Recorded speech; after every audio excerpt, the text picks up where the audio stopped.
About modulator. Suppose ये मैं enzyme बना रही हूँ।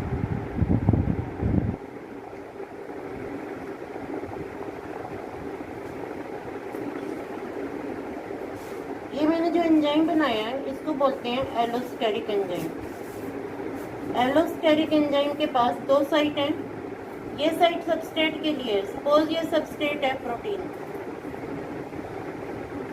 जस्ट हमने वैसे रिजेंबल किया है कि यहाँ पे ये प्रोटीन्स हैं, ये कार्बोहाइड्रेट हैं और ये फैट है। तो ये जो साइट है ये प्रोटीन के लिए है। अब एक और साइट है ये मोडुलेटर के लिए है। मोडुलेटर ऐसे सब्सटेंस हैं जो एक्टिव साइट पे तो नहीं लगते। इनके लिए एलोस्टेरिक एंजाइम के पास साइट ही दूसरी होती है। ये इसके पास दूसरी साइट है। यहाँ मोडुलेटर अटैच हो गया, पर जैसे ही यहाँ मोडुलेटर अटैच होगा वो इस साइट की कन्फर्मेशन को चेंज कर देगा। सपोज कन्फर्मेशन ये चेंज हो गई है। अब यहाँ प्रोटीन फिट नहीं होंगे तो एंजाइम वर्किंग नहीं कर पाएगा।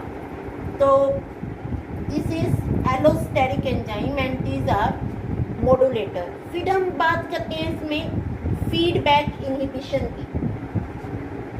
What do you mean by feedback inhibition? Feedback inhibition होता है, सपोज चलो एक रॉ मटेरियल से बात करते हैं। एक रॉ मटेरियल है। रॉ मटेरियल को आप सबस्ट्रेट भी बोल सकते हैं। इसमें बहुत सारे एंजाइम काम कर रहे हैं। एंजाइम नंबर 1 तो प्रोडक्ट बन रहा है, फिर इस पे एंजाइम 2, फिर प्रोडक्ट बन रहा है।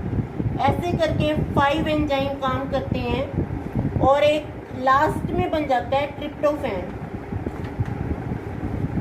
ट्रिप्टोफैन ये बैक्टीरिया में बन रहा है। बैक्टीरिया में ट्रिप्टोफैन बन रहा है। Tryptophan is amino acid.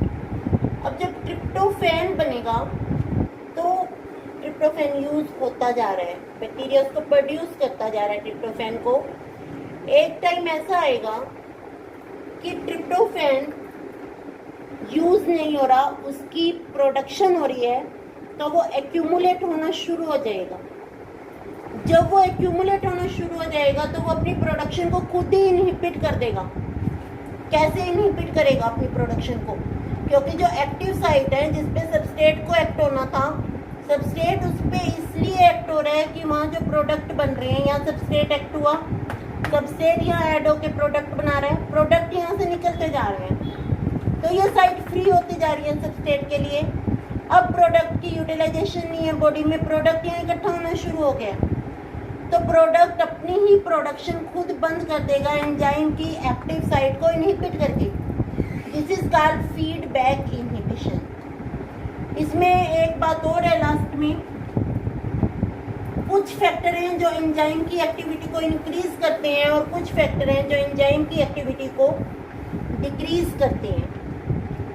अब आपने एक ध्यान रखना है, एक एंजाइम है हमारे पास काइनेज।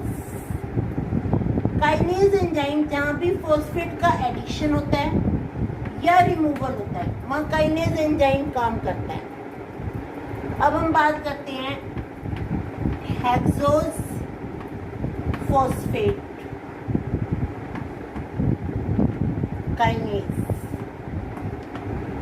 इसका मतलब ये जो एंजाइम है ये 6 कार्बन, हेक्सोज में 6 कार्बन कंपाउंड पे काम कर रहा है हेक्सोज एंजाइम।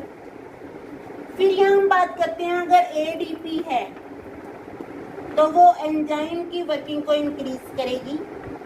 अगर एटीपी है एंजाइम की वर्किंग को डिक्रीज कर देगी। इसके बाद हमारे पास 2 कोएंजाइम हैं जिनका स्ट्रक्चर रहता है NAD एंड FMN। NAD क्या बोलते हैं इसको? Nicotinamide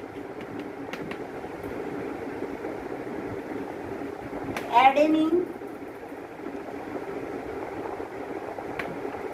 dinucleotide. अभी आपने पूरा चैप्टर पढ़ा है तो आपको पता है न्यूक्लियोटाइड का मतलब क्या है? Nitrogen base plus sugar plus phosphate. तो यहाँ नाइट्रोजन बेस ये दिए हुए हैं nicotinamide and adenine. Nicotinamide it is derivative of vitamin niacin. तो यहाँ हम लिखेंगे nicotinamide,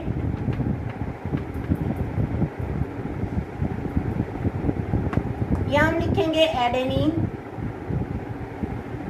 nicotinamide adenine die nucleotide.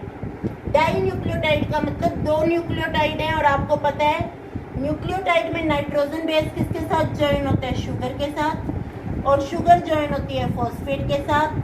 ऐसे ही एडेनिन में नाइट्रोजन बेस है शुगर के साथ और शुगर ज्वाइन है फॉस्फेट के साथ। तो निकोटिनामाइड एडेनिन डाई न्यूक्लियोटाइड, एक न्यूक्लियोटाइड ये बन गया और एक ये बन गया। तो ऐसे ही FMN और FAD, ये फ्लेविन है। F means flavin. फ्लेविन किससे आता है, विटामिन B2 से, जिसको बोलते हैं riboflavin. Flavin mononucleotide. Flavin nitrogen base है, किसके साथ ऐड होगा, शुगर के साथ। Flavin mononucleotide, flavin sugar plus phosphate group, ये फ्लेविन मोनोन्यूक्लियोटाइड बन गया। Then flavin adenine die nucleotide, flavin adenine die nucleotide में फिर sugar and this phosphate. This is all about the enzymes. In the next lecture, we will deal about the animal tissue, and first we will do the nervous tissue.